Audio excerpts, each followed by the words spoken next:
All right, so just so that you all know, we are already live on YouTube. So hi, Internet. We've got several people who will be joining us. This was actually sent out to all of the Gaelic choruses nationally.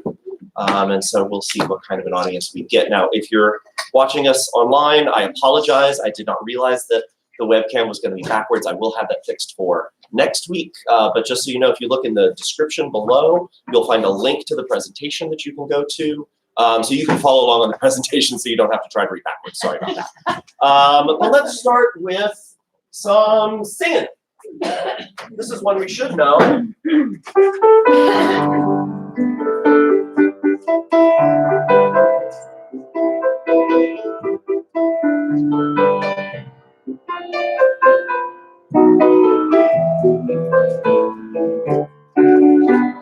Goes be the change. If you know it, sing along. Be the change we want to see. Be the change we want to see. Be the change we want to see.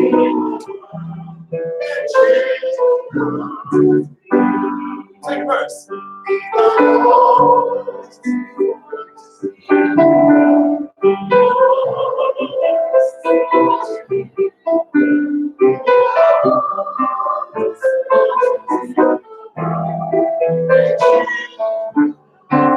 Last one, be the light.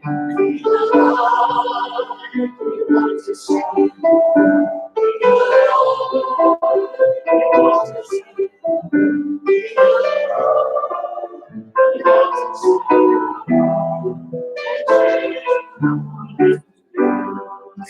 Right, so this is why we are here today. Two things. One, a little bit later, of course, we'll have Dr. Teri Bickham with us, who will work on some voice technique. But first, how do we interact with this and be able to, without having ever seen it or heard it, read it right off of the paper? It is possible. You work with people every day that do it, but it takes a lot of time and practice. Now, here's my disclaimer for you. What I'm going to show you is the absolute bare minimum basics. A lot of this will be a review for you from maybe first or second grade music class. Hopefully there'll be something in here that you can pick up, and hopefully, even if it's a refresher, it'll be a good refresher. And hopefully I will have some tools for you that you can use on your own, because the number one thing that this requires, just like learning any new language, is repetition and practice. Repetition and practice. And thankfully, these days, there are actually websites now that have tools that will let you practice on your own. And so you could do a lot of this. So just as an introduction, where does music notation come from? Now, that's even a loaded question because music notation, the way we're talking about it, is very specific. We are talking about white, Western European music that originated in the Catholic Church. That is where our notation system comes from. If you look at music from China, if you look at music from the Arab world, if you look at music from Africa, they have other ways of writing the music down that are different than ours. So when we say music notation, I'm specifically talking about the type of music notation that we use in America. All right? Music notation first started between the 6th and 8th centuries. And it originally only showed the contour. It only said, well, you go up or you go down. Because it was not originally intended to be a way to transmit tunes you've never heard. Originally, it was a way to transmit or to help those who knew the tunes remember. All right? And then gradually more lines were added. So this is sort of the basics. So we had some monks, and they had all of these tunes, and they had to sing all these psalms, right? If you sing the Liturgy of the Hours in a monastery, you're singing 5, 6 times a day. It's a lot of music. And so they needed a way to help remember it. So they would start first just by kind of doing squiggles above the words. Well, this note goes up, or this word goes up, and this word goes down. Eventually, we start having lines. And the lines we start with one line, actually, and then 2, and then 3, and then 4, and then 5. And believe it or not, there actually was a time in the late 18th century where they played around with having 6 or 7. And they decided that was too many. So then we went back to 5. And then in the 16th century, British composers fell in love with Italian opera. And a bunch of them actually traveled and lived in Italy for a while. And they all picked up Italian opera notation. So when you pick up your music and it says decrescendo, you can thank the, Purcell 500 years ago for loving Italian opera. The reason all of our music is still written in Italian is because we've never changed it in 500 years, all right? The other thing to know is, especially if you look at the system, like I looked at it when I was about, I don't know, I was in like 4th grade. Our music teacher said, what's one thing that you would change about music if you could? It was one of those little writing assignments. And I said, all of it. And I didn't mean music. I meant the writing of it down because I was like, why is this so complicated? There's no reason it needs to be this complicated. Well, it's because nobody designed it. It just happened slowly over time and people added new pieces as they went along. All right. Music notation in American choral music is basically just 16th century Italian notation. That's all there is to it. All right. So if it seems clumsy, yeah, it's probably because it is. So we're going to start from 0. That's what we're going to do today. All right. Rhythm. There are 2 components in music. There's rhythm and pitch. Rhythm. When does it happen? Pitch. How high or low is the frequency that we're trying to get the sound to be? When we're trying to read rhythm, what I'm going to work on today for all of the things that we do are methods that work well for adults. Some of you may have used these in band, for example. Counting is really common in band. It's not as common in elementary school. So if you've seen this, awesome. If you've never seen this, I'm going to start using this in rehearsal all the time. So it's good that you're here because you get to learn the system. Our staves are broken by these lines. Now I apologize, this image is not great. But you'll see these lines right here. When we break it up into measures, that's where we're going to restart our counting. And over here it says 4/4. That means we have 4 beats in each group. And so we're just going to count to the number 4. All right? So let's take a look at this one, and we're just going to count it together. I'll give you a steady beat. 1, 2, together. Here we go. 1, 2, 3, 4. 1, 2, 3, 4. 1, 2, 3, 4. Could not get any easier, right? All right. So let's make it a little bit harder at least. So this we're going to say we've got our 1 or 2 or 3 or 4. If we split them in half, we're going to add this and. All right. Let's try that. The first one I've actually given to you. Let's try. So we're just only this line right here. Ready? So let's together. Ready and go. 1 and 2 and 3, 4. 1, 2 and 3, 4. All right. So now let's go to that second one. See if we can do that. There's no helpers this time. You only got 2 symbols, either the number or the number and. Okay, here we go. 1 and 2 and ready and go. 1, 2 and 3, 4 and 1, 2 and 3 and 4. 1 and 2, 3, 4 and 1 and 2, 3 and 4 and. All right, a little bit harder, but not too much harder. Let's add some rests. That's where we don't make sound. All right. This one is going to be worth 1. So it's the same as this guy right here. This will be 2, and this will be 4. Now, these are always hard. This is hard for everybody. And I will tell you, honestly, most of the time when you see me or Steve make a mistake, it's because we didn't get which one was up and which one was down. Because remember, 500 years old. Why do they do this? This is stupid. This is dumb. But there's a way I remember it. Here's how I remember it. If it's 2, 2 is light, so it floats like a boat. So it's above. If it's 4, it's heavy, so it sinks like submarine. That is actually how I remember this. I'm not lying to you. I'm not lying to you. This is actually how I remember it. All right. So there you go. So 2 and 4. So let's try this one here. This one's got some helpers. We'll do the whole thing from here all the way to the end. 1, 2, ready, go. 1 and 2, 3 and 4 and 1. So we're not going to say anything there. Good. This is good. This is good. But you got to think it. You do have to think it. Here we go again. Ready and go. 1 and 2, 3 and 4 and 3, 1 and 4 and. There it is. Super hard, right? Super hard. It's getting harder anyway. But so all the time we have rest, you're still counting. The counting is the same. You're just going to do it in your head. Let's try this one. This time, no help. Give it about 30 seconds to just scan it on your own before we read it. Scan it really quickly.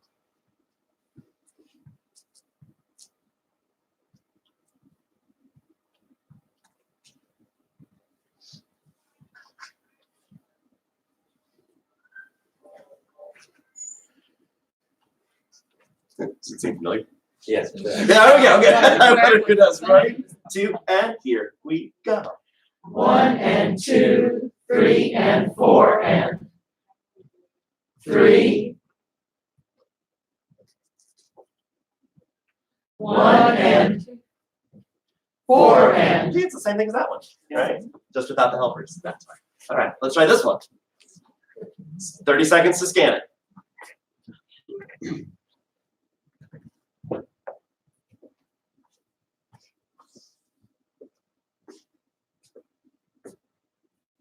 While they're scanning, just a quick reminder, if you are on YouTube, I apologize, the video is backwards. If you look in the description, there's a link to the presentation where you can follow along in your browser. All right, let's try it. From the beginning. 1, 2, and here we go. 1 and 2 and 4.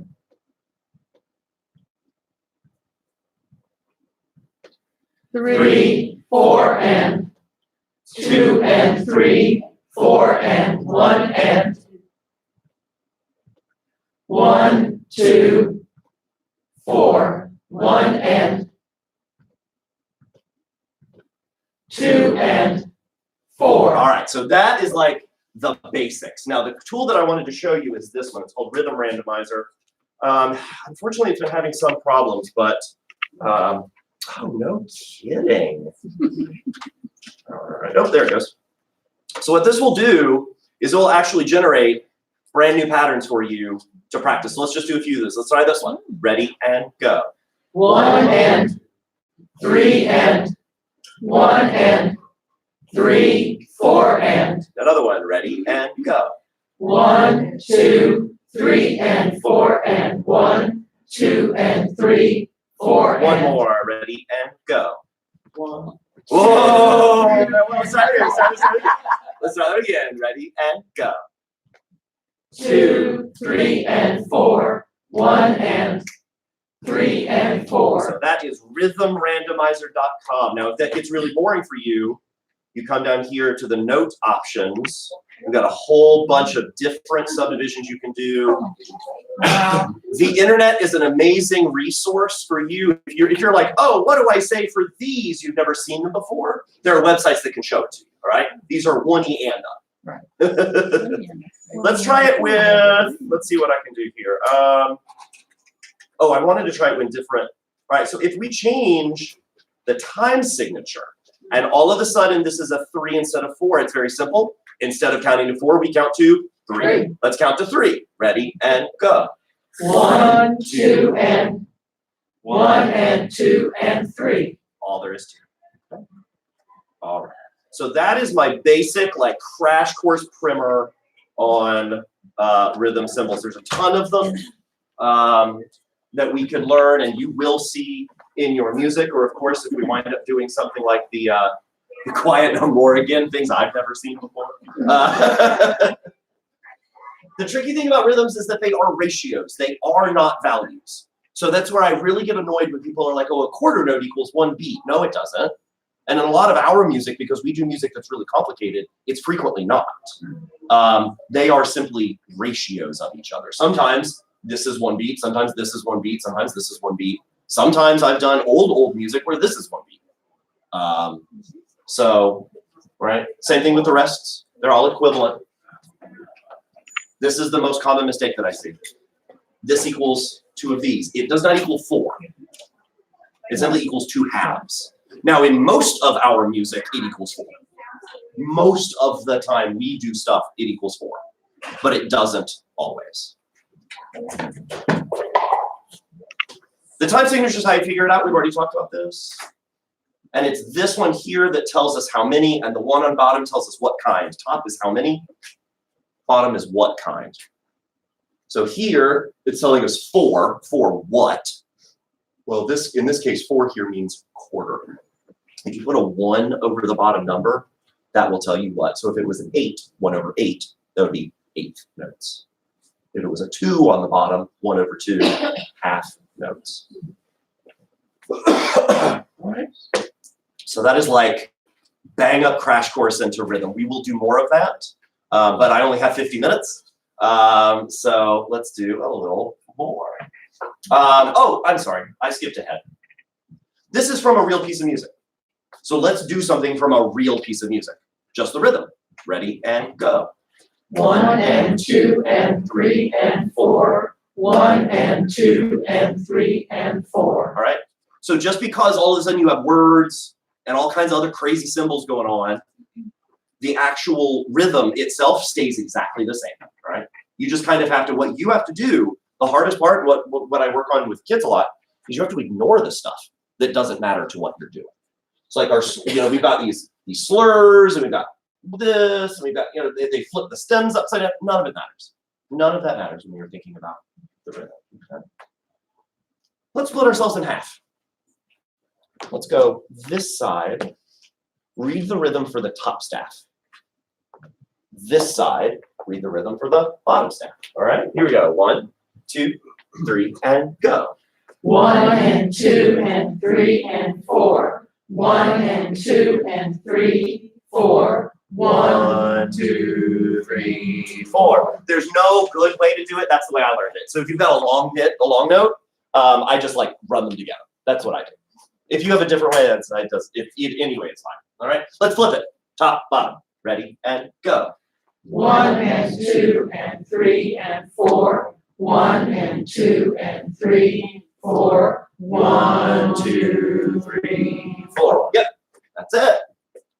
That's it. And again, all kinds of stuff you don't need. Clefs, key signatures, measure numbers. Don't need any of it. Words. Don't need any of it. Okay, just to get the rhythm. Pitch. We're moving along. We're chugging. Next week will be a lot more opportunity to practice, and I'll do a couple of more complicated things. Today is really just the baseline, because you know as well as I do that we are a very mixed ensemble, and we have people that probably this is like insufferable to watch, and other people that are like, oh, thank God, I have no idea what's going on, right? So now we'll all have a little bit of an idea. All right, pitch. We are naturally drawn to tonic. We'll talk about what that means in a moment, but let's actually just prove it. 1, everyone sing for me. 1. Wait, so it's the best way for you all to do it this way. All right. 1, 2,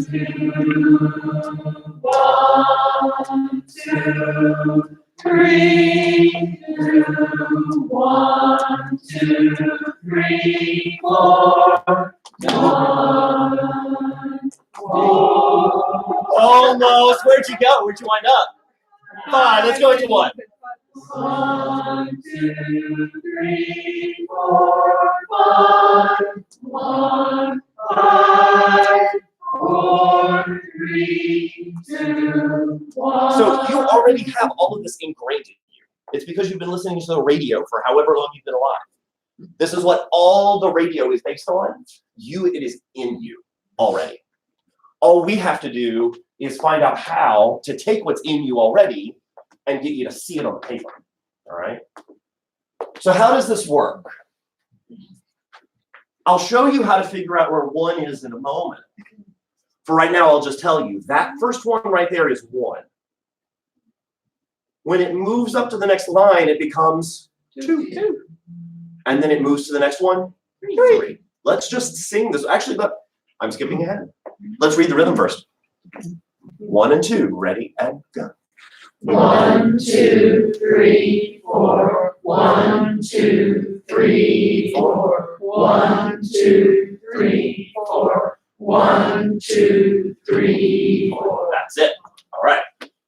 that first pitch is in F. We're going to talk about letters a little bit today too. And there's our one. Just sing 1 to 5 for me. Ready? And 1, 2, 3, 4, 5. 1. Starting right here. Let's do it together. Ready and go. 1, 2, 3. Aha. Okay, so here's the really hard part. When we switch to pitch, we're going to use the number for the pitch, not the rhythm. Sorry about that. I wish there was. This is actually the reason, by the way, when we teach children, we usually teach them do, re, mi, so that we have 2 different sets of languages. I'm not going to teach that to you because what I found is with adults, do, re, mi is clumsy because it takes you time to pick it up, and you already know how to count. All right. So just remember, when we're counting, we're going to go 1, 2, 3, 4 based on where it is in the measure. When we're doing pitch, we're going to do 1, 2, 3, 4 based on how high it is. So here we're just going to repeat ourselves. 1, 1. Here, let's do it together. Ready and go. 1, 1, 2, 2, 3, 3, 2. 1, 1, 2, 2, 3, 2, 1. Super simple. Number 2. Ready and go. 1, 2, 3, 2, 3, 4, 5. 5, 4, 3, 2, 3, 2, 1. Next one, let's start with just the rhythm. So, change gears, change brain gears. Oh, is it hard to see that beginning? Sorry. Here, let me kick this. Does that help at all? Yeah. A little bit? All right, let's read the rhythm first. Just the rhythm. Remember, that's going to be 1, 2, and exactly. Here we go. Ready and go. 1, 2, and 3, 4. 1, 2, 3, 4. 1 and 2, 3, 4. 1, 2, 3, 4. And 4 cut off there, but that's all right. So now here's the only difference. The only difference here is we just move where 1 is. All right. Both in terms of its pitch and location. That's our 1. Let's sing 1 to 5. Ready and 1, 2, 3, 4, 5. So now our 1 is under the staff, but it just means that when we're here, it's 1, and then when we go to this next one, it's going to be 2, and then we're going to go to 3. Let's try it together. We're going to go very slowly. Ready and go. 1, 1, 2, 3, 4, 5, 6, 5. 5, 4, 3, 2. 1, 2, 3. Pretty good. A couple of mistakes, so let's do it again, but let's also go just a touch faster, a little bit more difficult. Ready and go. 1, 1, 2, 3, 4, 5, 6, 5. 5, 4, 3, 2. 1, 2, 3. That's good. Let's go even a little bit faster. Last time. Ready and go. 1, 1, 2, 3, 4, 5, 6, 5. 5, 4, 3, 2. 1, 2, 3. Now you notice that one was the best one, and there's a reason. It's because after we've read it twice, you're actually not reading it anymore. You already know what it is, right? So now you're just remembering it. But if you think about it, that's another way that we actually interact with our music a lot. Right now, the majority of the folks in our courses, in my opinion, use the music as a memory tool, right? Steve and I teach the pitches, and then you use the music as a way to remember what they were. Right. So that's good. That's why I always get so frustrated when I have people that are like, well, I don't read music. And I'm like, well, you're looking at it and it's helping you. So whether or not you know exactly what's there, you're definitely reading it. You're definitely reading it. So how do we know where 1 is? This is the thing that really trips people up. I've got a super easy way. When you see these symbols here, which are sharps, the last sharp is the note 7. So if we're thinking 1, 2, 3, 4, 5, 6, 7, guess what comes after 7 in music? 1 or 8, but usually 1. So if I look at this one here, I know that this is, because this is 7, my 1 is going to be here. But I also know 1, 7, 6, 5, 4, 3, 2. It's also here. All right. Remember, most times we're going to have 2 on the same line. So here's our last chart. We just go up 1. That's 1. And then if you need to find the other one, we just count backwards. 1, 7, 6, 5, 4, 3, 2, 1. All right. And look at our previous one, right? So look at our previous example. We've got 2 sharps. That last one is 7. So we go up to the line that's 8 or 1. Now look where that is. 1, 7, 6, 5, 4, 3, 2, boop, 1. D major for you. There you go. But you didn't need to know that. And you don't need to know that. You just need to know that the last sharp is 7. All right. Last flat is 4. So if I'm looking here, all right, 4, 3, 2, 1. Another way a lot of people remember that is the last next to last flat is 1. The reason I don't like that is because of this one right here. If you only have 1, what's the next to last one? There's not 1. It's 4. 4, 3, 2. Guess what that one is? It's 1. So there you go. Now there are a couple of exceptions to this.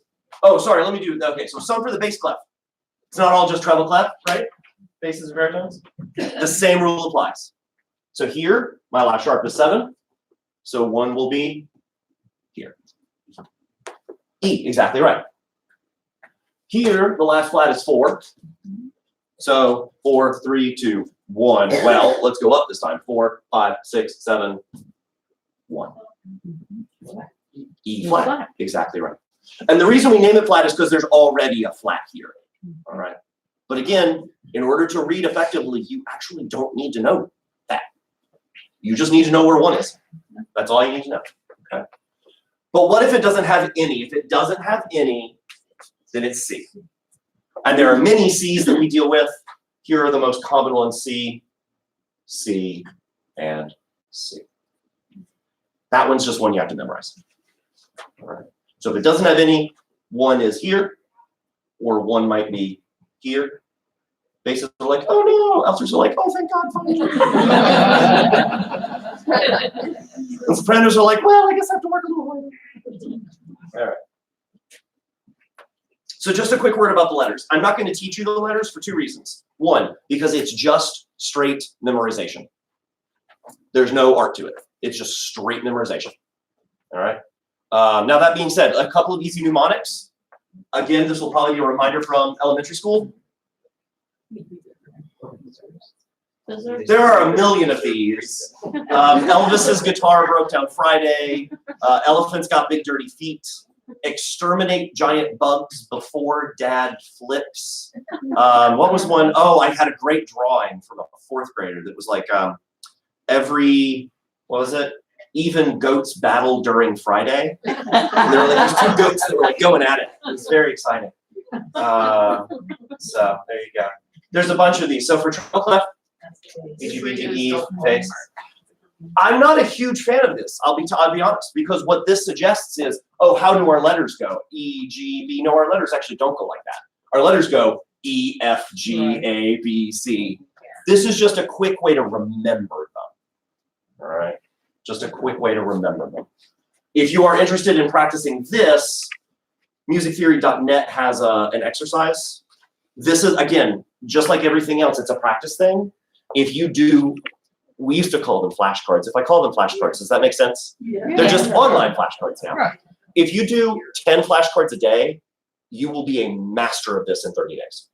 It's like doing push-ups, right? Do 10 push-ups a day, you'll be good. If you do 10 of these a day, you will be a master at it. It's just memorization. Okay. So let's do a little bit more pitch, and this time I'm actually going to show you my other fabulous, you like that? I'm trying to keep things clever here. This is a website that you can use that will make you an unlimited number of sight singing exercises. Cool. All right, automatically, for free, invented. All right, it'll just invent them for you. So let's see. So we're gonna be an ensemble. I'm gonna show you kind of how to set this up if you want to do these on your own. Choir in unison. Believe it or not, I watched a senior high school choir do one of these in 4 parts. Like they'd never seen it before. It was amazing. Really impressive stuff. But right now we'll just all sing together. Let's I'm gonna do a custom level because I kind of know what I want. I only want some things that we've seen already. These and these, maybe just some of these. All right. Well, let's add some of these too, why not? And what range do I want? Let's do stuff that's on the staff and not too big. So that's a pretty good range. Leaps of no greater than a second. What that means is next to each other. If you're on 1 and you go to the next one, we call that 1 to 2. We call that a second. We'll talk about skips next week. Skips are really hard. All we're going to do is stepwise. All right. No accidentals, no dynamics. Must start on root. That doesn't really matter. All right. Next. Let's go with 4/4. And any of these are fine. Let's actually do one that's kind of tricky. Let's do this one. There it is. It just made it for us. Let's read the rhythm. I know there's a lot going on, right? Let's read the rhythm first. Rhythm, rhythm, rhythm. Switch your brain gears. How many beats in each measure? 4. Here we go. Let's read it. Now, one other thing. Because we're in unison, it's going to show the notes on both staves, but they are the same. All right? So tenors and basses, even tenors. I would challenge yourselves to read the bass clef. Because you know in SAT music, you got to do that. Sopranos and altos on the treble clef, except for my altenders who maybe want to read on the bass clef, because you have to do that in SAT music as well. Yeah, okay. But for right now, these notes are exactly the same. Let's read the rhythm. 1, 2, ready, and go. 1, 2, 3, 4. 1 and 2. 4, 1 and 2, 3. 1, 2 and 3. 1, 2 and 3. 1 and 2. 4, 1 and 2, 3, 4, 1, 3. 3, right? Because that 2 was held over. 1, 2, 3. All right, we went through 2. All right, good. All right, where is 1? Well, we start with our last flat, and we count down. We'll count up for the basses and baritones. We'll count down for the sopranos and altos. So we'll go 4, 3, 2, 1. Oh, that's easy. We start on 1, A flat. That's right. Yep, A flat.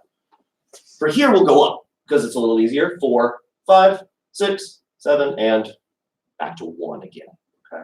So we'll both start on 1, and that pitch is an A flat because good boys do fine always. I tried to avoid that one. That one feels awfully sexist to me. The other, every good boy does fine seems fine, but doing good always is definitely not true. So here's our 1. 1. This is a little higher. Get yourself ready. Here we go. Let's sing to 5. Ready, and 1, 2, 3, 4, 1. Starting the A. Very slowly. Ready, and go. 1, 2, 2, 1. What happens there? 7. Now, I will tell you, I wish I could write it. Because 7 is an English word with 2 syllables, let's use the syllable sev. By the way, if anyone's interested, this actually comes from the Stephen Demarest method. And I want to call it out just because Steve actually died a couple months ago. Suddenly. So, but this comes from his sightseeing method. So in honor of Steve, we will say sev 1, 2 when we get there. All right, here we go again. 1, 2, and ready, and go. 1, 2, 2, 1. Sev 1, 2.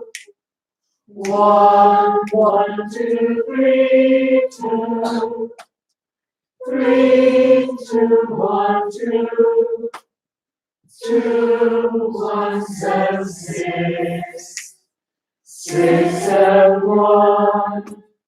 2, 2, 1, 2, 3, 2, 1, 1. And you just successfully completed my sight singing assessment for my third graders. So in 35 minutes, you have now successfully gone through 4 years of elementary school music classes. If you feel like we're going slow, we're not, y'all. This is just a testament to how much you know already. How much you absolutely know already. All right, let's do another one. Let's see if we can. Yes. Boop, there you go. Aha, so this one does not start on 1. Where does it start? Starts on 3. Center spaces. Cheat, right? I cheat all the time. It's like, where is, oh, that's out in space. Oh, that one's 3. I know it from the treble clef. So we're still on 1, 2, 3. Well, let's start with the rhythm though. Oh, brain change, right? Yeah. Brain change. All right, reading rhythm. Ready and go. 1, 3 and 4, 2 and 3, 4, 1, 3 and 4, 1, 2, 3, 2, 3, 4, 1, 2, 3 and 4, 1, 3 and 4, 1, 2, 3. Boom, nice. All right, where's our 1? It's here, I think. Is that somewhere in the neighborhood? Where's 3? Let's count it up. 1, 2, 3. Now we're singing. Ready and go. 3, 2, 3, 2, 1, 2, 1, 7, 6, 7, 1, 7, 6, 6, 6, 7, 1, 2, 3, 2, 1, 2. 1, 2, 3, 2, 2, 1. Very, very good. I want to get out of this one and actually do one this time in a different key. Let's go back. Let's do one in, I don't know, let's do one in B flat major for the album. And the basses. There we go. That's in the wrong octave though. Oh, I know why. Here, let me change the, yeah, I did. Yep. So let me do it so I can. There we go. That'll get us in the right range. There. Is that? Yeah, that's in B flat. That's really good. Isn't it amazing? Yeah. Click this, click that, boom. Yes. That's really. It will track your use. So you get 20 for free. It tracks it using a cookie. So clear your cache and you get 20 more. That's right. All right. You do. Or if you find this super, super useful, I think it's like $35 a year. So, you know. All right, so let's figure this out. So we've got a flat, so we're on flats. So our last flat is 4. In this case, this is super easy for the basses baritones. So this one is not 1. Last flat is 4, so this is 5, right? Here's 4 in this space. I'm gonna go up 1 from 4, so this one is 5. Little harder for the sopranos and altos, but it's still 4. We're just gonna have to count back. So here's 4, right? Yeah, sorry, it's still 5. 4, 3, 2, 1, 7, 6, 5. All right. So here's our new key B flat.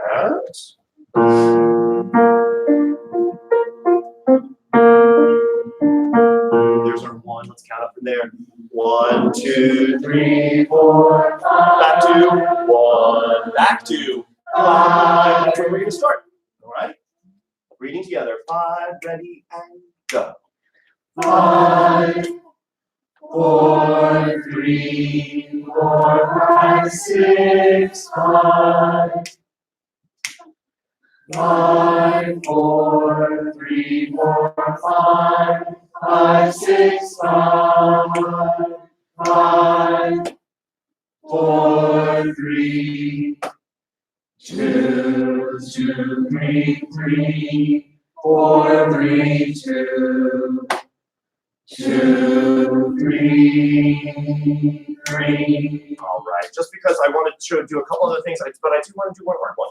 So let's do one super hard one because I'm going to make it so that we'll do it in 2 parts. All right, select a level, custom. Will be custom. Why can't it be custom? No, that's fine. We'll do 1, 2, and so that'll at least keep us in a good range. 4, 4. Let's do that. All right. Treble voices. What's the first pitch that you sing? Its number, not its letter name, its number. 1. We start here, we count backwards. 4, 3, 2, 1. Lower voices. What's your first? It's 3. We start here. 4, 5, 6, 7. 1, 2, 3. All right. Let's read your rhythm. All right. So low voices, treble voices. It doesn't matter where you're sitting. Let's do it in the right range. We're only going to read the rhythm at first. Now the rhythm is all the same, so that makes it a little easier. Here we go. Ready and go. 1 and 2, 3, 4. 1, 2, 3, 4. 2, 3, 4. 1, 3, 4. 1, 2, 3, 4. 1, 3, 4. 1, 2, 3. Rest. 1, 2, 3, 4. All right. So now we go back to our pitches again. We said treble voices are starting on 1, and low voices are starting on 3. There's our 1. Let's sing 1 to 5, and 1, 2, 3, 4, 5. So our treble voices are starting on 1. Low voices are on 3. Reading together and ignoring what the other people are singing. 2 and ready. Here we go. Oh, there's a skip. All right, so let's look at that first one for the low voices first. 3, 1, 7. There we go. And for the treble voices? 1, 3, 2. Perfect. Let's do that again together. Ready and go. 3, 1, 7.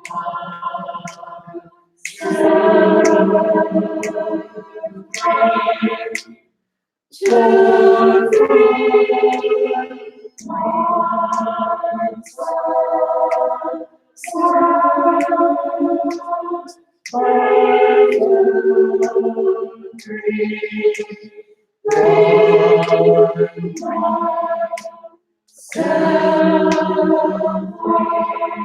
We'll do that one more time. Let me see if I can add a little something to it.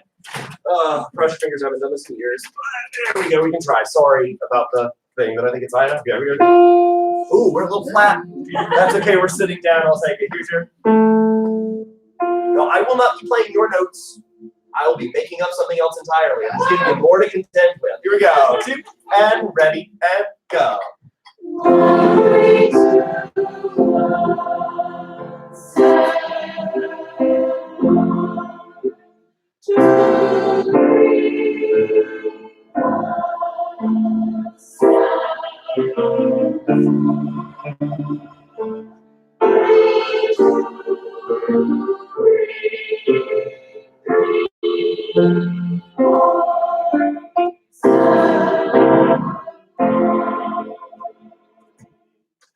That's not any harder than a lot of the stuff that we sing, right? Now, the really tricky part is, at some point, then we will also layer words and dynamics and watching me and the person passing out in the 4th row, right? And EMS rushing in. But at least this is the beginning. All right, so a few more things. Let's get away from this sort of practice-y kind of stuff. We'll talk about a couple of other just thoughts. Do I do this now? No, let's save that one for next week. Let's talk about decoding a score a little bit. I'm only going to talk for about 5 or 6 more minutes today. Then we'll take a little break, and then we'll have vocal technique with Dr. Bickham in just a few minutes. All right. So where did my? So when decoding a score, this is another thing. There's so much on the paper, and I told you most of it you don't need. Most of it you don't need when you're reading the rhythm and the pitch, but in the end you do need it, right? So let's talk about a few things. This is the basic stuff, the easiest stuff, I think, right? There's a title on a piece of music. There's an arranger and a composer. Those are useful things to know about. There are different ways that they print the music. Sometimes it has only, a couple of staves. A single set of 5 is called one staff. If you have multiples of them, they're called staves. And if you have a whole bunch of them, and I want to refer to the whole bunch of them, it's called a system. So if you, and you've probably heard me, especially if you're if you've now been in, by the way, for a year, and you're like, what the hell does he mean every time he's like system 3? This is what I mean. So if we're on page 4, the second system, that means the second big block of lines. And you can always tell what a system is because they use this line right here. There are different brackets. So this bracket here, this curly Q bracket, means that's for the piano, where this straight bracket means it's for the singers. If you let's say we had a string quartet that was playing with us, that would be on its own system, and it would have another square bracket, just like your bracket. The purpose of the brackets is to help your eye. So now, every time you're trying to figure out where you are, square bracket, you're the square bracket. You are square bracket. If you're a treble singer, you're top of square bracket. If you're a low voice, you're bottom of square bracket. All right. We have measures. All right. This is where it gets really tricky, because if you have a system with 17 staves in it, and you're trying to find yours over, we've got the measure numbers here. Typically, if it's new, they're almost always putting the measure number in 2 places now, typically at the top and the bottom, but particularly when the systems are really tall, because the pianist needs to be able to follow along as well. And then we have these measures, and we just count over. So this is measure 9, measure 10, measure 11, flip the next page, measure 12. All right. We've got all kinds of other things. We have clefs. And we have time signatures. So when Steve is playing his right hand, he is playing in the exact same range that the sopranos and altos sing. When Steve is playing his left hand, he's playing in the same general range that the basses and tenors generally sing. How often have I said to the basses, just listen to Steve's left hand? Steve is playing your note in his left hand. That's right. Sometimes you're on your own. That's very often you are on your own. That's right. Here's a key signature. All right, so how many flats do we have in this one? 2. So we know just what we did earlier. Here's that one. We're going to count down for the sopranos. 4, 3, 2. Here's where 1 would be. Is on this middle line right here. For the basses and tenors, we're going to start here. We're going to go 4, 5, 6, 7, 1. So the basses will be on 1. This is where we get into ledger lines. I'll do this next week a little more in detail. For tenors have to go 1, 2, 3. We had to invent some extra lines for them. And that does make it a lot harder. Anybody in here play an instrument that uses them a lot, like a flute? Flute playing is just miserable sometimes, isn't it? You're like, what note is that? Why are there 7 ledger lines? But when the altos get really low. Or get really low. Yes. What is, I have to write the name. Why are there note 4? I do the same thing. Whether it's an F or a G, I or do the same thing. has an E, but which note is that? Well, and that actually gets me to a really good point. When in doubt, cheat. There is never a reason not to give yourself some sort of indication of what you're supposed to do. There is nothing, if it makes sense for you to use one of these systems, like, okay, when I'm having trouble with rhythm, do you know what I write in my score? I write above the line 1 E and a 2 and 3, 4. I write it in. In pencil. In pencil. This is our librarian. In pencil. Yes, exactly. So you often have a Divisi split. That means there's 2 voices happening at the same time. It happens all the time in choral music. It makes it harder to read. No doubt about it. Makes it harder to read.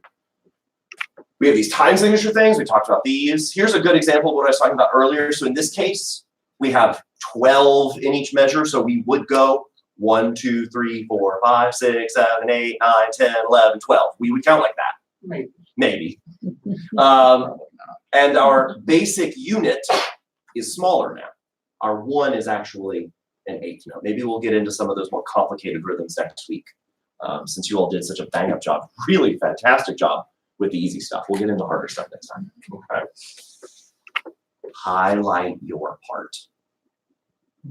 If you want a photocopy, we can make that happen. As long as you have the real copy in your folder, I can also give you a photocopy and you can do whatever you want to it. Now, when you're in our sheet, when you're in our music, pencil only, okay? And light pencil preferably so we can erase it. But if you want a photocopy, I can make that happen for you. And you can highlight the heck out of it, all right? We actually we had a singer who sang with us only for 1 year, about 3 or 4 years ago, who I hadn't been really explicit about this. I actually said, do what you need to make it work. And we got it back. It had 7 colors of highlighter. It had all these kinds of, I was just, he did an amazing job. So I was fine with it. But yeah, don't do that in the sheet music. Let me make you a copy if you need it. Somebody had the strip highlighters. Yeah, Those you are can nice. get that removable tape. that's Yes. Highlighter tape works really well. It's not cheap, but you can get it on Amazon and it's just translucent, like neon yellow, or it comes in different colors, I think, right? And you can use that tape in our octavos and then it'll just peel right off. Okay. All right, what else? A couple other things. Some familiar dynamic terms. Let's wrap here for today, and we'll come back to more of this kind of stuff next week, and some more complicated things. So let's take, I don't know, 8 minutes just to stretch legs, get things moving, get some water. Lisa, maybe you have an announcement. Some of us are going to East Coast Wings.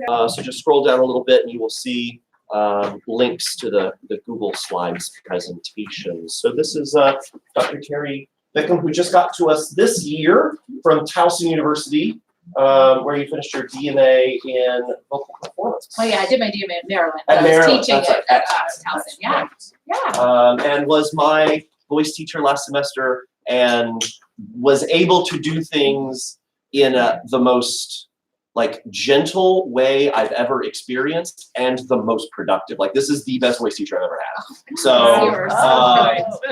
Thank you. Dr. Bickham. Hey guys, thank you for having me. I'm so happy to be here, and thank you to William for having me. I mean, it was just the best thing to have him walk in my studio. First thing, he was my first lesson on Mondays, and what a kindred spirit I feel like we found it, and also our beliefs and all about music and our field and everything just clicked. So I came from Baltimore. I've been there for the past 13 years. And in Baltimore, I had a community where I worked with choral singers a lot on just helping us make it easy to sing. You know, obviously we love to sing. We're all here to do that. But is it easy every minute, every time? What are some things that you guys struggle with in your singing that you feel gets in the way of making it as wonderful as it could possibly be for you? Music is too high for a low out. Okay, range. Yeah, my voice has changed dramatically since I used to sing. Right. How do you sing in your now voice? Yeah. Right. Breathing. Tension, breathing. Yes. These are all things that we're all shaking our head because it's exactly what we all feel like. And I don't know about you, but I find that every day I wake up, my voice can be a little bit different, right? Depending on what happened at work that day, my voice is different. Depending how stressful my children were that day, my voice is different. So all of these things are affecting us. And our goal is to have a basic understanding of our personal instrument so that every day we can come to the table and deal with it, whatever shows up. Right? So that's what we're going to be doing here over the next 2 weeks. My idea is that today we'll start with the basics, and this is what I start with in voice lessons with every student, whether they're a brand new student or they've been taking a long time and just have switched to me. We're going to start with alignment and breathing today. And then next week, we're going to talk about vowels and resonance and how to create the most beautiful sound and make the easiest vowels possible. But today we have to start with the basics. So what is vocal pedagogy? We call this big fancy vocal pedagogy. Anybody know? It's basically the teaching of singing. And within the teaching of singing, we're talking about anatomy. We're talking about psychology. We're talking about music making. It's every piece of the puzzle. And as we know, singing is so personal. It is who we are, right? It's not just an instrument we take out of a box. It's who we are. It is our body. It's our sound. We're self-conscious about it. We love it some days. We don't love it other days. So all of these pieces of the puzzle come into vocal pedagogy. So why should we all know more about it, whether you're going to go and teach it or just be a singer, which is what we all are? Why do we need to know more about it? Kind of answered that already, right? Just to make it comfortable every time. So again, I'm trying to think, how can we get as much in as possible in this short amount of time? Well, it's going to be starting with alignment. But our goal in singing is basically making sure our body, our breathing, our phonation, which is the making of sound, our resonance, which is the beautification of sound, are all working together while also trying to make them feel something and make us feel something from the music. It's not always easy, right? Especially, I imagine, on a Monday night or a Sunday night when in your rehearsal, thinking about going back to work on Monday. These are sometimes the rehearsals are where we feel the fatigue the most, and then at concerts the adrenaline kicks in. And most of us do feel pretty good after a concert. Would you guys agree with that? Yeah, that's adrenaline. But we need to find a way to kick that adrenaline in and with our bag of tools when we're rehearsing and doing the hard work, which is the rehearsal part. So before we start, are you guys game to be a little interactive here? All right, stand up. I'm just going to do a couple of vocal links with you because we're going to bring these back through both alignment and breathing. While you are singing, I want you to just be aware of your own self. Be aware of how your body feels. Where do you feel your center of gravity? What do you feel your neck doing? What are your shoulders doing? Do you feel like you get enough air? We're just going to keep it really simple, middle range voice. We're just going to do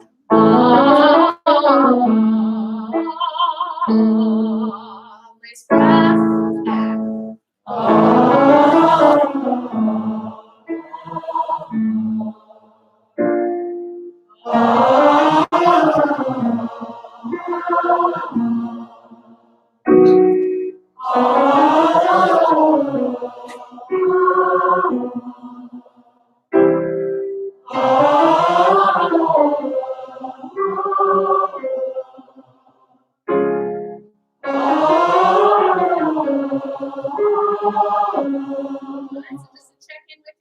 Remember to think about different things.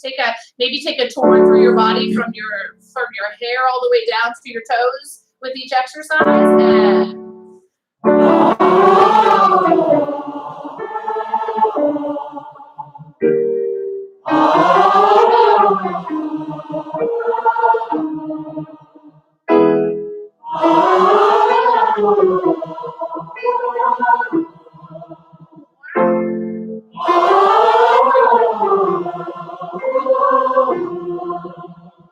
now, could you imagine that you have music in front of you? Do you guys sing with music very often?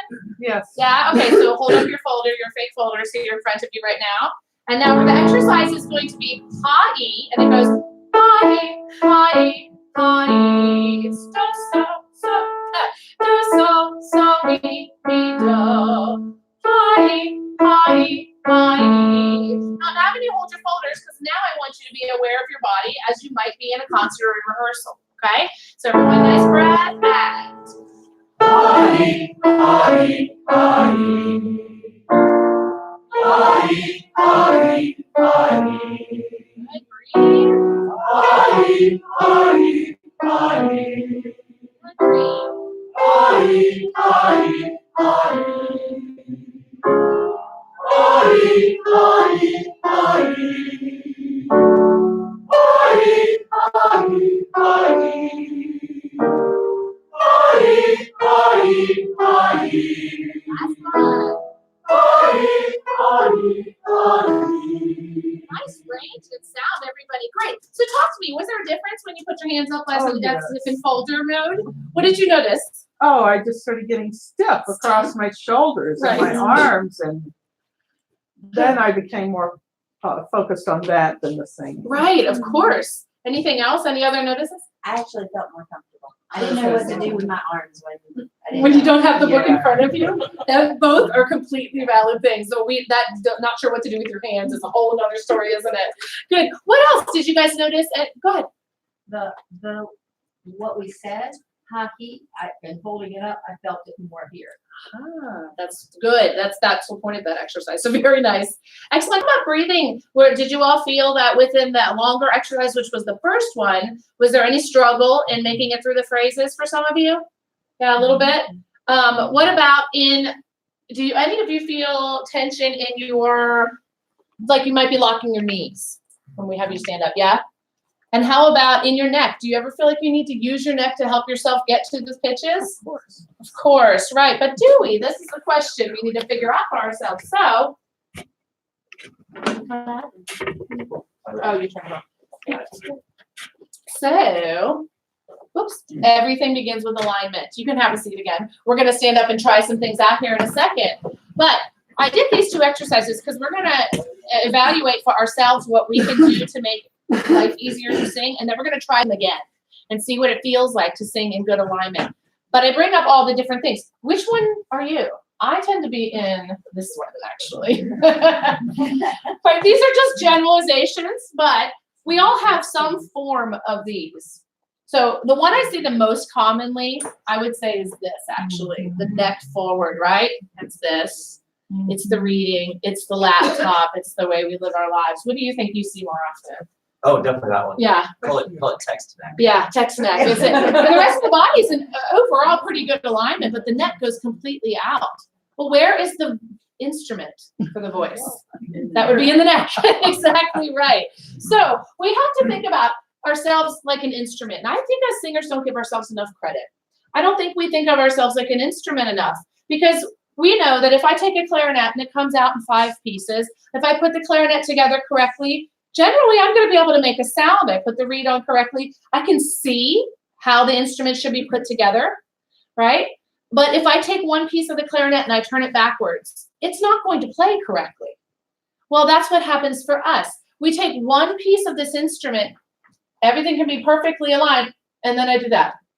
And now I have turned the piece of the clarinet backwards, and my instrument cannot function properly. We are a wind instrument, just like a woodwind instrument, just like a trumpet, just like a brass instrument.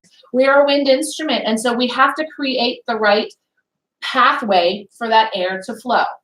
So we have to figure out for ourselves what do we fall under so that we can make the adjustments. I just found recently for myself that I stand like this with a curved back, and when I move my hips forward, all of a sudden everything became easier.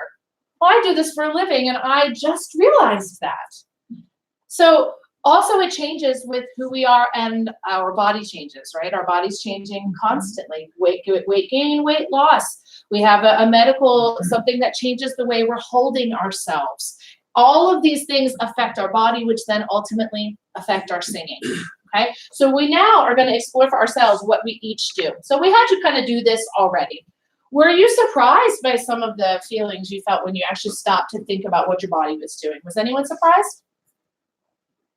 I'm glad to hear that. That makes it way easier. I was really surprised by the hip thing when I was taught it, but it made a huge difference. We were in William's lesson, if you don't mind me sharing one day, and I went over behind him and I kicked the back of his knees because his knees were locked, and his voice just popped. All of a sudden, we both have one of those. We have to stop and take note of this. Absolutely. Because it's amazing what that small thing will do. So I think as choral singers, we're really aware of the knees, right? Because we've had one too many person faint in our choirs with us, right? I will never forget, I was singing my first Carmina as a soloist, and I was up front, and right as the violin goes to play my first note, crash in the back behind us. Somebody passed out. It was so scary, but it was a teenager, and they had locked their knees, of course, and by this point they're 3/4 of the way through Carmina Burana, and it was just too much. So this posture thing is really important. So we're going to practice here in a second, but a couple of things you guys have already talked about. What is the enemy of good alignment? Name a few things. Everything. Everything. Tension, for sure. Habits. Fatigue. Age. Age. Absolutely. Anything can affect alignment. What did you say? Gravity, right? This is why we have to start here. You know, we as singers focus here. If it's not feeling right, we think, what can we do to fix this? And almost never is it this that needs to be fixed. It's everything around it. So yes, tension is number one. Tension is number one. Almost every problem we have in singing can come back to some form of tension. And most of those tensions come from how we're putting our bodies together. And then, of course, stress, right? And anything can stress us out. As we all know, there's so many things. And actually, we come to this space to relieve stress most of the time. Would you agree with that? And it's really hard to get to that place when our body is then still carrying it. So other things, you know, we've been working and sitting so long at work. Actually, today I felt it and I said, let's just get outside. And we went for a walk and I felt so much more relief. Worrying, that's, you know, always something. Water, water, water, water. It's amazing what that will also do. Our regular habits, performance anxiety. How many of you feel that the actual getting into the performance changes it for you? Most of you said you liked it, but when we get to performance, you feel that some of those techniques go out the window. Yeah, I always tell my students the first thing to go when we're nervous is posture and breath, always. So again, having that basic understanding of it. So some of these I imagine are familiar for you guys. So now we're going to figure out for ourselves, what can we do? So if you're ready to stand back up for me, if you're comfortable, if you want to remain seated, that's fine too. We can do it all. All right. Ooh, I'm standing right in front of the light. Sorry. Okay, so the first things first is I want you to go ahead and go to your regular singing posture, wherever you feel that is. All right, and we're just going to do everything wrong first. I really believe that if we can figure out how to do it wrong, we can figure out how to do it right because we made the choice. So first, let's just stick your neck forward for me. Now, when you do that, not even singing, what do you notice? Oh, the back, right? The shoulders and the neck. Yeah. How about your larynx? Do you feel anything in the larynx? It's tight. Yeah, because it has elevated. So if your neck pushes forward, the larynx is going to go with it. Our goal is that the larynx floats naturally in the center of the neck area, but it has now elevated and gone out of position, so it can't rock the way it's supposed to. This is going to affect pitch. It's going to affect breath. It's going to affect your tension level, right? So the larynx has gone there. Now, what if you put yourself back in your good singing position, and now just raise your chin for me. This is a familiar position for those of us as we reach for higher notes. Do you notice a different kind of tension with this one than the other? Mm-hmm. You feel it more in the larynx now, in the front, and the upper chest area, clavicle. Okay, now bring yourself back. Now dip your chin and push it down. And I'm sorry, lower voices, but this is a common for our lower voices. I see shaking heads, yes, because it feels like we're going to get those lowest pitches a little easier here. But what do you notice?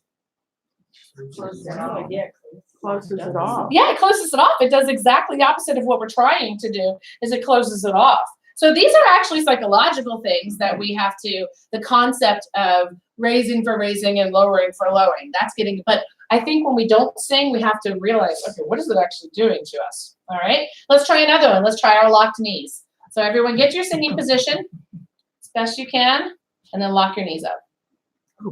I know, me too. I fall off balance. I go back to my heels. I end up on the back of my heels. Yeah. What else do you guys notice? I lock my belly. I can't breathe as well, personally, because my hips immediately lock backwards too. Okay. Come back to singing position. All right. Let's slump our shoulders. This one's obvious, right? Can't breathe. You can't breathe. Exactly. You've taken your thorax and just crushed it together. Whereas your diaphragm and your lungs live in this area. So now they can't do their jobs. They just can't do them. Right? What about now? Let's bring yourself back up. Let's just push your hips forward. Yeah, this was very popular for a while in the early 2000s. It was the model pose. Everybody did that. It was everywhere. And so then I see all my students doing the same. This feels really strange, but you'd be shocked at how many people this is their habitual placement. Right? Seems odd to us as singers because we've been taught our posture has been taught to us a little better. Okay, so now we're going to correct some of these things. For anyone who's comfortable doing this, you can do it several different ways. I'm going to have you bend over from the waist. So you want to spread out some. If you feel like you're going to get dizzy or uncomfortable with that, you don't have to go all the way down. But what I'm going to ask is if you're comfortable and have room, I want you to flop all the way over from the waist and drop your neck. If you can only go halfway, please, that's fine too. And shake your necks out. So many of you are holding necks. That's just what we do. Shake your shoulders out. Bend your knees. All right, and now what we're going to do is gently roll up vertebrae by vertebrae. Okay, bring your neck up last. And your arms are going to go above your head.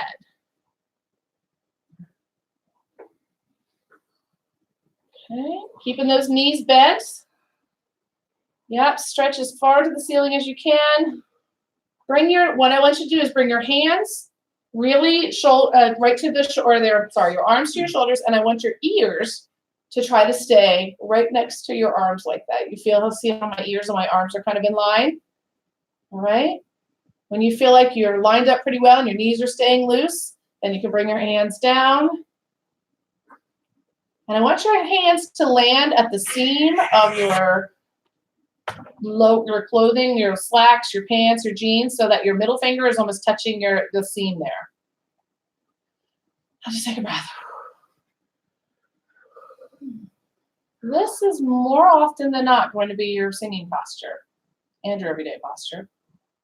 Does it feel too stretched, too open? Yeah, you guys look great. You look confident. Posture always makes you look confident, doesn't it? Really good. How does it feel? Okay, natural? Not so much? Strange in the back. Strange in the back. Yeah, I hear that. I want to slump. You feel more open in the chest. Yeah, but you feel like you want to slump. So then the back feels like you're almost too stretched. So for each of you, if you feel like you have a little bit too far one way or the other, that's of course some of it's habit. We're just trying to break habits. Some of it you might be, right? Because each person, that is the special thing about singing, is very individual.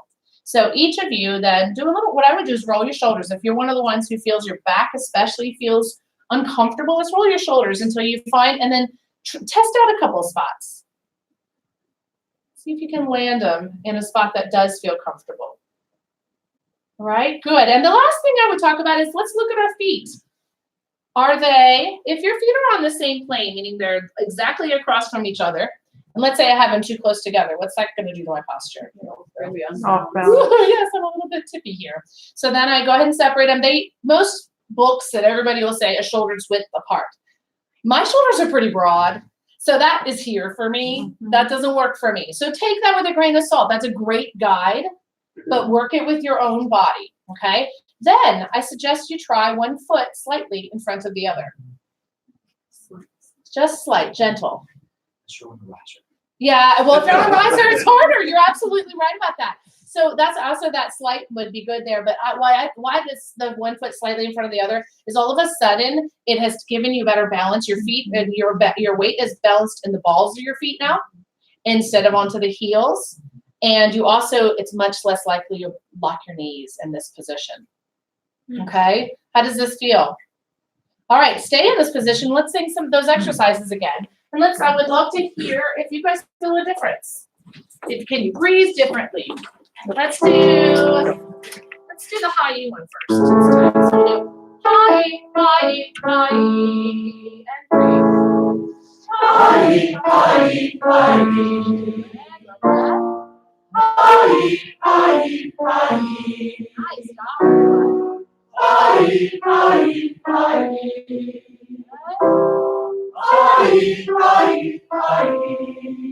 Breathe, and breathe. High, high, high. High, high, high. Good, last one. High, high, high. Okay, I'm gonna ask questions, but before I do, the sound you guys made, seriously, was so much more warm. You also had much easier range. I took you to the same place, but more of you had ease getting over the top. Was that my imagination? Yeah. Yes. Thank you for your honesty. I appreciate it. It sounds the same to you. Did it feel the same, though, I guess is what I want you to think about. Did it feel the same? No. You be honest with me. This is a trial and error kind of thing. So for those of you that it didn't feel the same, what was different for you? I was worrying if I was standing upright. So first I did this, then my hip went out. Right. So as with anything, we find this a lot. It's a funny thing. I'll tell my students, I'm going to tell you to fix, and then I'm going to tell you to throw it all out the window. It's completely contradictory towards the learning process, because what happens is we're also anxious to do it right, that then we think about things so hard, and we can easily, that pendulum will swing too far in no time. So the fact that you're already aware of that, though, is really good. But thank you for that. Other feedback? I think I felt more comfortable and I felt more balanced with one foot a little farther. I felt more centered, and so I could focus more on what I was singing. And I didn't realize before if I felt. I think part of me was thinking about staying balanced, whereas this way you're sort of centered. You feel centered. Yeah, that is good. You're changing your gravity. Anybody else? The breath was fuller. Okay, good. That is ideally the key of the alignment, is that it changes how you're able to take in the breath. These seats are not ideal, but I'd love to try you doing it sitting for me. Let's see. So you sit in rehearsal, I imagine, right? These are not great seats, but what I wanted to help you learn is how also to do this while we're sitting. So edge of the seats, as best you can, to curve back. So I understand if you can't. Feet always flat on the floor. The flat on the floor. If you bend, what happens is all of a sudden now you're sitting on your coccyx bone when your feet are bent, and it doesn't keep you lined up. So you need your whole pelvis straight, flat, easy here. Hands when you don't have your music held up, or if you're singing memorized and you're flat. I always love this idea of keeping them here on that seam of your jeans or seam of your pants. That is such a great guide for our hands. What it does is it brings your shoulders backwards. Yeah, it gets your shoulders back into position. So even when you're sitting here, if you're on your waist here. So when you're sitting, you want to imagine you have a marionette string. You've heard this one before. Yes, we all use it. We all continue to use it. It's the easiest, I think, visual for all of us. So you've got a marionette string pulling you from the crown of your head. You've got another one pulling you from your sternum to the corner of the room. So you're being balanced by your marionette strings in this sitting position. Now, everyone, the last part of the puzzle of alignment is to release your belly. Exactly. It's not, I mean, I don't. It's what in my life I have taught myself to never, ever release my belly, right? That's just, that's life. But in order to go to the next step where we are going to go to breathing, we have to start there. So I challenge you, let your belly go. Let it go again. Usually takes me 4 times till I can actually let it go. It's terrible. All right. Again, as best you can. And I'm going to try that high one more time while you're sitting so you can feel how that adjustment, okay? Release your bellies. Breathe naturally. Okay? Same thing. Ready? Breathe. Breath.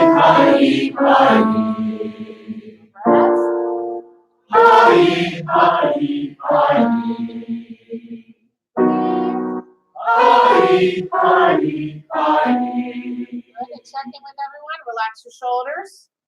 Don't overthink it. Release your bellies. Go. Nice.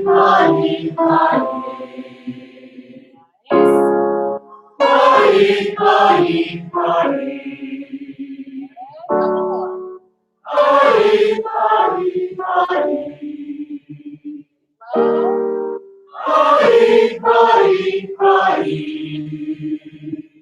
Marionette strings.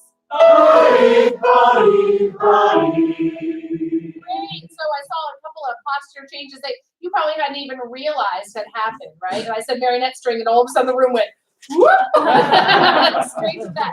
So all of the information I'm giving you for alignment today is probably nothing new, right? I would venture to say that most of it is something you've heard before, but it's the reminder, it's the constant reminder that we have to start with that.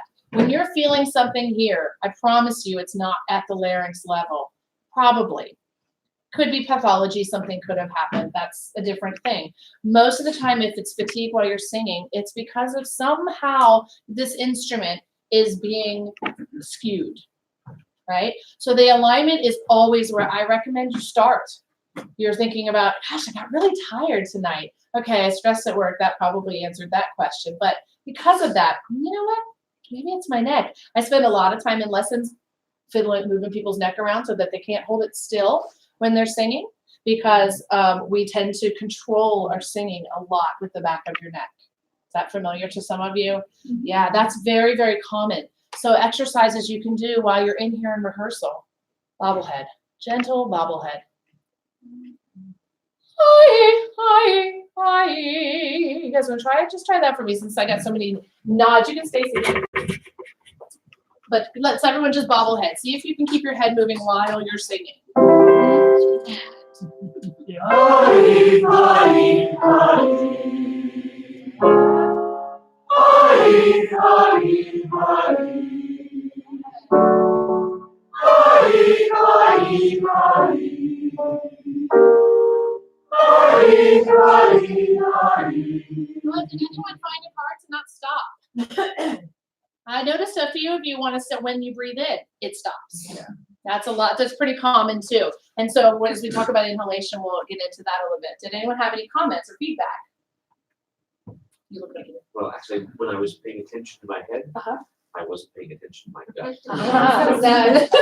That's probably a good thing, right? No, but I wasn't But then you releasing. can't release, I wasn't right? releasing. Well, and these things, I mean, this is a constant long-term battle because we're undoing things that we've been doing for a very long time, right? So sometimes it's a pick your battle day. That's how I would describe it. And my job in my voice lessons is to figure out what is the main culprit for each person. You know, we all know that there is a basic something we have to do. For me, it's the locking of my gut, and that is something I have to think about. But you're right, I can't think about this when I'm thinking about that. My brain just doesn't have enough room, plus words, plus rhythm, plus pitch, and so on and so forth.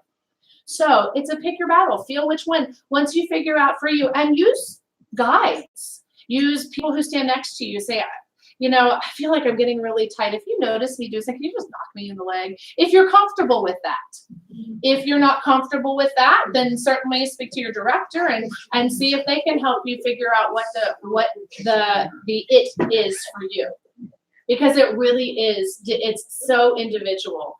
But I would look for, you know, one thing at a time. Try not to pile too many pieces on your plate so that you're most successful in finding what it is. But this is an everyday life thing. This is what I guess what I take away from alignment is that what we learn in alignment for singing should bring us in everyday life. What can we do in our jobs to try to make this more successful for us? What can we do when I'm just speaking to help figure out how to make my, so I'll notice when I'm doing something like this, just now I notice, oh, I'm swing back. I'm naturally going into my relaxed posture, which is good. We need that too. But our bodies were meant to be put together this way. We have trained them otherwise, right? So when we get comfortable in our good posture, the health benefits are extreme on top of the singing. Do any of you do yoga, Pilates, or any kind of core strengthening type things, right? That's excellent for singing because it also teaches this center of gravities and centering. Any of you familiar with Alexander technique? Great. Alexander is wonderful about use, body use is the key to Alexander. And, you know, not doing too much here, not doing too much there. Because we as singers, it's typically that most of our tensions come from about here to here, right? And so we unlocking those, but then we have to use this. So then if we're not here, it's a stacking issue. Alexander is really wonderful for those kinds of things. So we're going to keep building on this. And what I'll remind you next week, as well as when we get into breathing, is we're not going away from alignment. We just want to move on to the next step because of our short time together. Any questions? Anything I haven't tackled that you struggle with? Yeah. Focus. Focus. Yes. What kind of focus? I swallow the sound. Ah, yes. We will definitely do that next week. But in terms of alignment and breath is going to help with us too. So one thing though that happens with focus of the sound is that it's the tongue. The tongue drops back.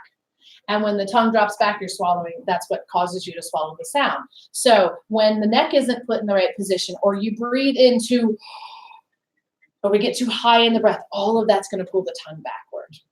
And so many of us struggle with that. That's a very, very, very common problem. And so then we choke ourselves. It doesn't feel like you're choking yourself sometimes.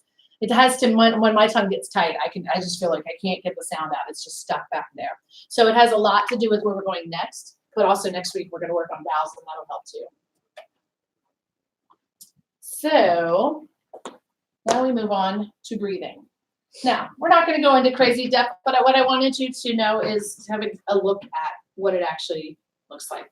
We've all been taught, throw out some things to me. So how do you think about breathing? What are some things you're commonly thinking about pulling in as you sing? Your mouth or your nose. Mouth or nose, which one? Right? Yeah, that's a good question. Not making a lot of noise. Silent breath. Yeah. Not raising your shoulders. Yes. Chest or belly. Chest or belly, which one? Yes, or both, or not at all. Yeah. Right.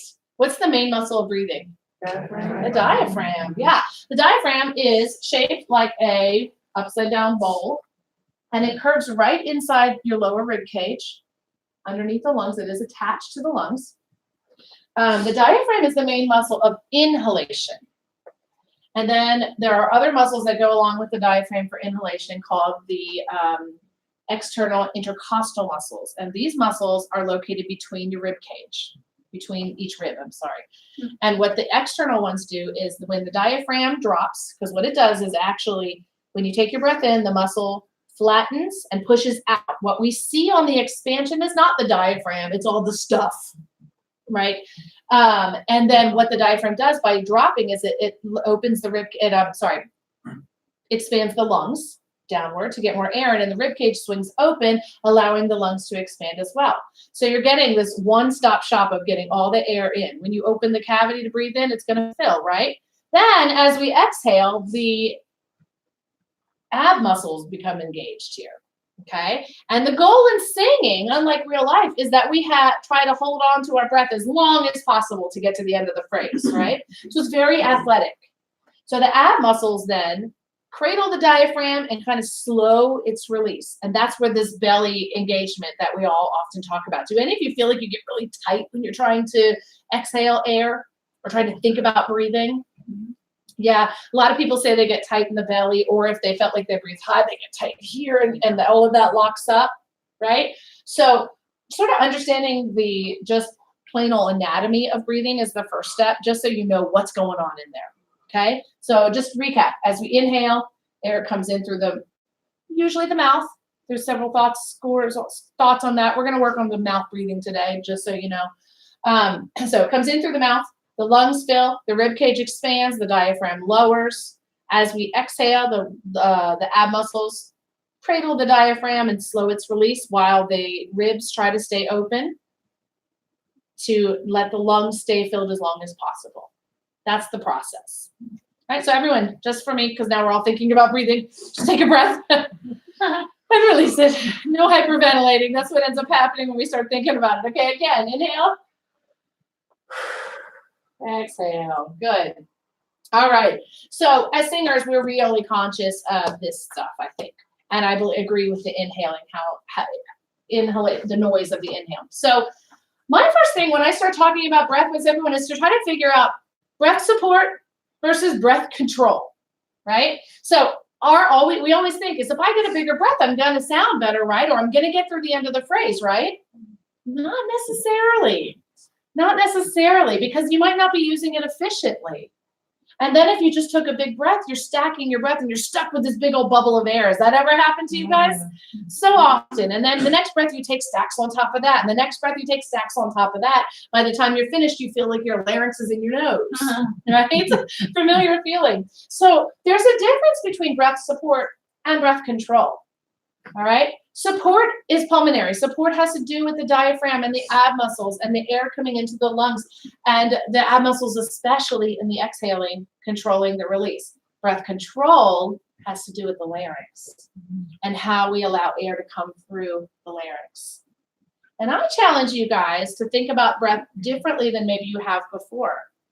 I challenge myself to think about air as taking air in for vocal health and healthy singing rather than to get through the end of the phrase. Because if you do, I promise you, you will get through the end of the phrase. Because where the actual issue with breath is more of the control than it is taking in enough air. if we're squeezing at the larynx or our body is not in alignment and air gets built up underneath the vocal folds, we're going to start to run out of air because now all these other muscles are engaged in the process and they're taking our oxygen out of our flow.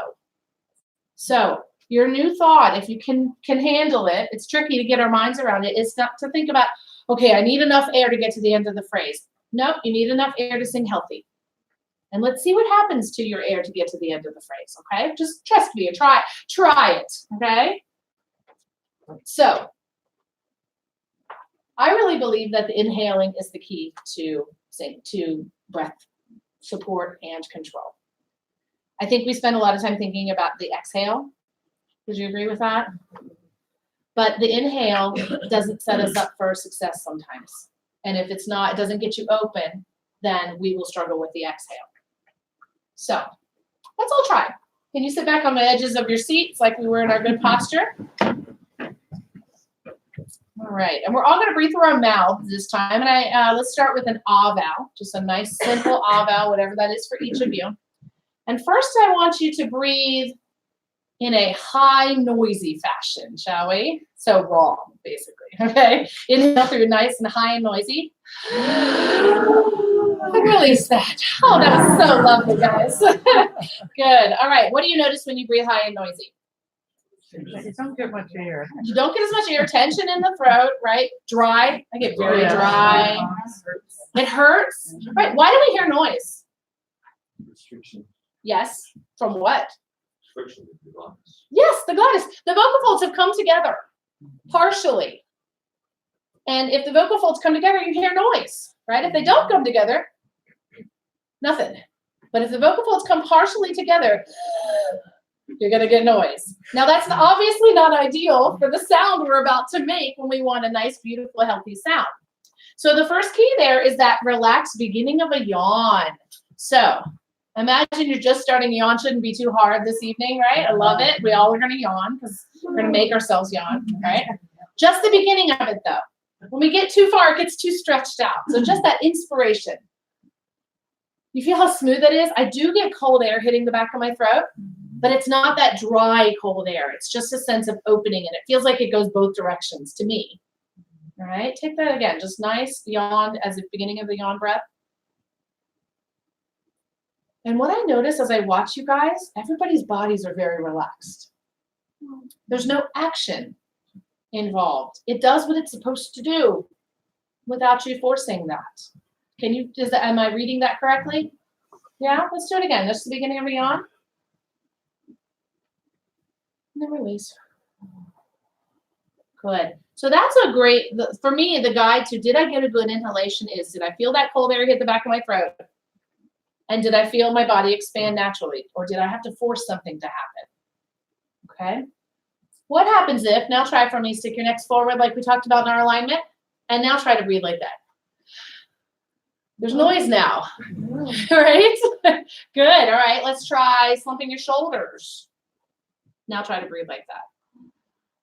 Right, same, there's noise and you can't fill in the same way. Now if you will stand up for me, go ahead and take a moment and find yourself into that posture you found a few minutes ago. All right. Everyone's feet feel good, knees feel good. Release your bellies.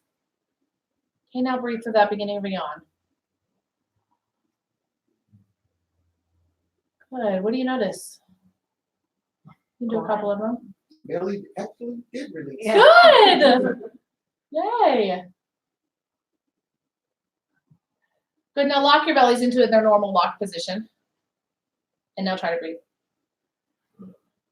Noise comes back, doesn't it? Do you see what I mean about that releasing? The reason is those ab muscles that we're tucking in are so crucial to singing. All of them, the obliques, the rectus abdominis, the six pack, everything, they're all highly important in the act of singing. And if they're already locked, the diaphragm cannot drop as fully as it could. And then the muscles are already tense, so you're going to have more likely this. So lock your ab muscles for me. And then just feel, do you feel what it did? Do you hear what it did to my speaking voice? Mm-hmm. Yeah, that's a really common thing that happens too. All right. So I love this picture. because I really like to think of singing as breathing for singing as a big circular action. And brass players, they breathe, they call it circular breathing. We can't do it because our mouths are open when we're singing, and they kind of breathe in through their mouth and breathe out through breathe in through their nose and out through their mouth. But the concept is really great. So if you imagine, you take your breath in, and then we release it in sound. So let's just try, everyone. This time we're going to add a sigh to our exhale, a pitched sigh, any pitch you want. Should be beautiful, I'm sure. So start with a relaxed belly. Back to loosening up. You're going to breathe through a yawn and then release it on a sigh. And one more time. Go whenever you feel ready. And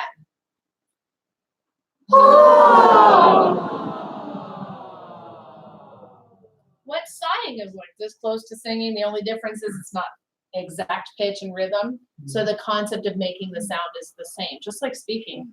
So what I like about a sigh, and that's why we singers do it all the time, is we take that breath in and then there's no tension at the larynx. You're just releasing air with pitch, right? You're just getting used to the concept of releasing air with pitch. That is all that singing is, releasing air with pitch. Okay, let's do it again. We're going to change the exercise now a little bit, actually. So we're going to do in for 2 beats through an ah vowel. Then I'm going to have you release it this time on a shh for 12 beats. Okay, and I'll count up here. I'll conduct it. When you're on this exercise, what I want you to do is concentrate this time on how you inhale, and then as you exhale, what is your body doing? Okay? If you run out, it's fine. This is not a test of who's got the most breath control. This is for your own personal awareness of your own body. It's breathing without the pitch first, okay? So in for 2 through an ah, out for 12. Get your bodies ready. Belly's loose. And in, 2, and release. 2, 3, 4.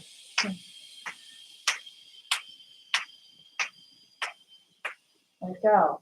Good. Anybody struggle with that one or feel really good about it? Better than you might have thought? Yeah? Good. The SH, what it does for us is it creates resistance against the air, just like the vocal folds do.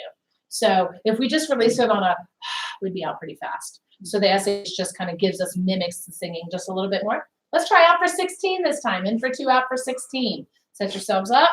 Knees loose, belly loose. Marionette strings.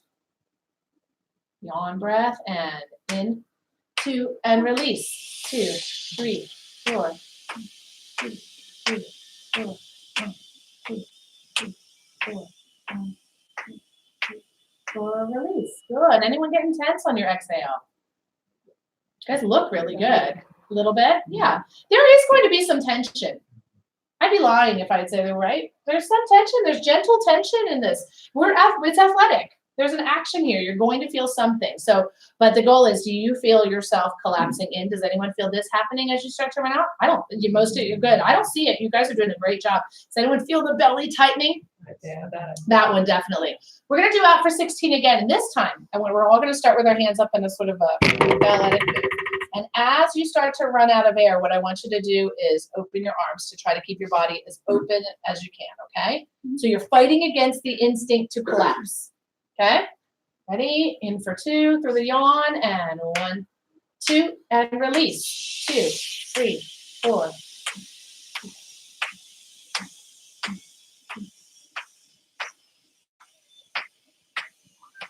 Exhale. Good. How did that feel? better. Yeah, much better, right? It's amazing what the difference is. So I use a lot of physical in my lessons because the idea that we can sort of go against the norm. When we're trying to retrain our habits, we have to really feel the difference. Well, what this does is it keeps this upper body open for you. It doesn't allow you to collapse in, which, as we saw even when we were doing the posture and the singing, when I said something, everybody changed, right? It happened so naturally. So something like this is really a great way to keep our bodies open. Let's try another exercise for breathing, and then we're going to sing here for the last to end it on singing. So this exercise is called the drop. All right, this is really about figuring out your body. Again, awareness of your body without the voice. So we're not right. As soon as we start making sound, we start worrying about this. So we're not. We're basically going to take the breath in, as much air as you can in through a yawn breath, And then we're gonna release it out as fast as you can, and then take a new breath. So it goes like this. We're gonna go.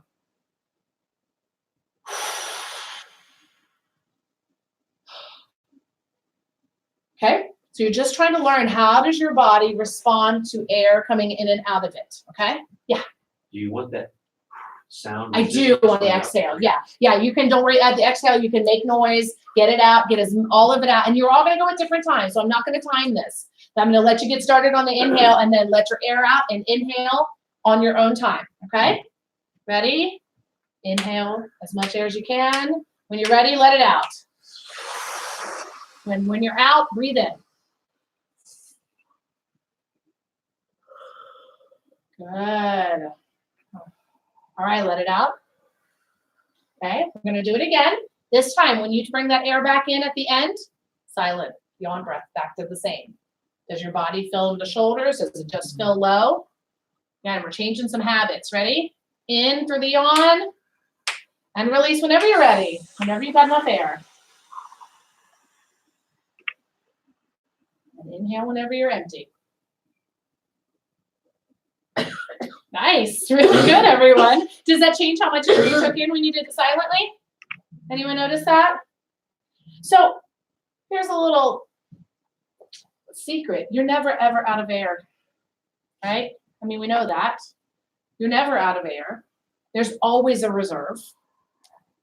What you're doing here is learning how to access. What this exercise teaches us is that your body will recoil. If you're out, your body will take a breath in. It's just what happens. It recoils. But there's always air left. Why that's important is, yes, our body has that anxiety response to running out of air. But sometimes I just help remind myself, you know what, you're not totally out. There's always a reserve. And you know what? You can always breathe. We'd rather you breathe than not. Perhaps not at the comma where you've been not told to breathe, but there's a thing called stagger breathing. So what we're just doing here is trying to figure out, what are you learning about your body, how to take the air in. I want to now try these things. He's put them out for you to see. There's a couple of things that you can help find your own. If you struggle with breathing in some ways, bending over here is a really great tool. You'll feel it. You want to just feel it expand more all the way around. That's helpful for those of us, especially that get tight in our bellies when trying to breathe. This one's really good. It also changes your center of gravity. My favorite is to practice the appulgio, which is to lean, and it's a way to sort of do a push-up against the wall. It engages your core.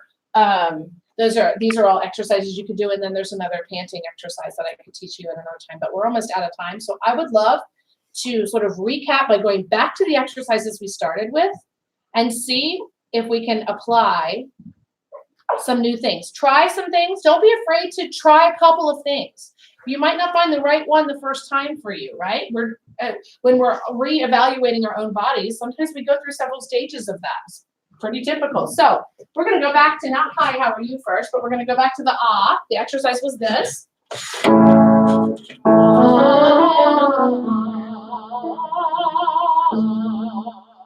Don't be afraid to employ action. All right, I saw somebody doing this. I like that. That one works really well. You can bend your knees. If you feel like you're running out of breath, bending your knees works really well too. Adjust your shoulders if you feel tight. Adjust your neck if you feel tight. I'll give you reminders throughout, but let's see what happens. Then silent beginning of a yawn breaths every time. Okay? Ready?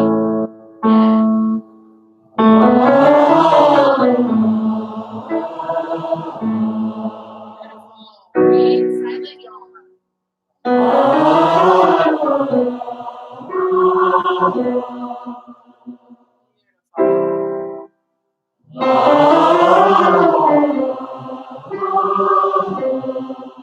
again, there's a warmth and a color and a presence of sound that comes out.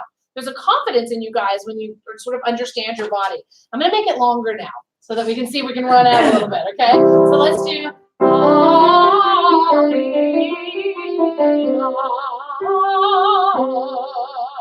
So it's ah to e to ah. Ready? Inhale through the yawn.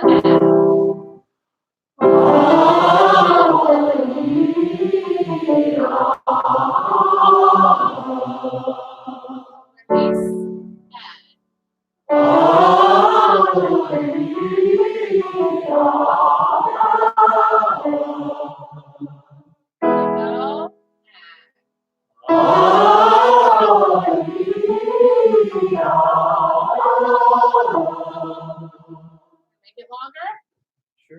So we'll do. I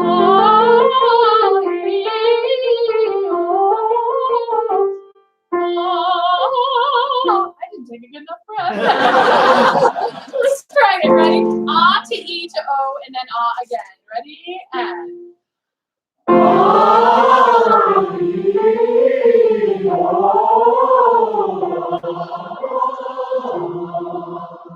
Great. Don't forget, marionette string, release your belly, use physical if you need it. And.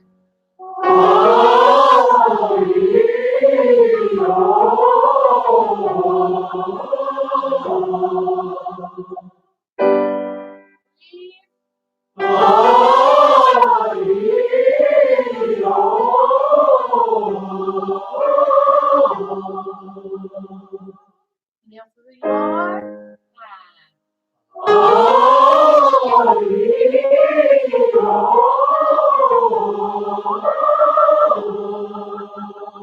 Alright, talk to me. What are you guys noticing? What are you feeling?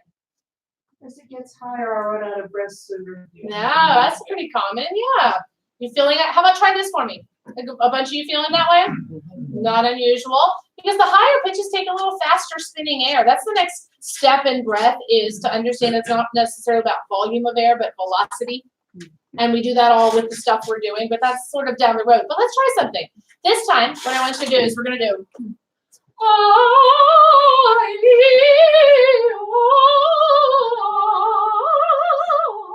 And bend your knees for me, okay? So let's just see what happens, okay?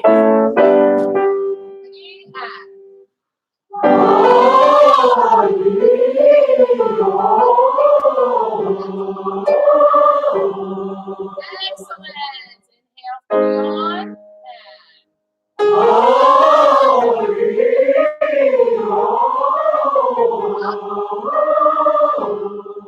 Last one. Breathe.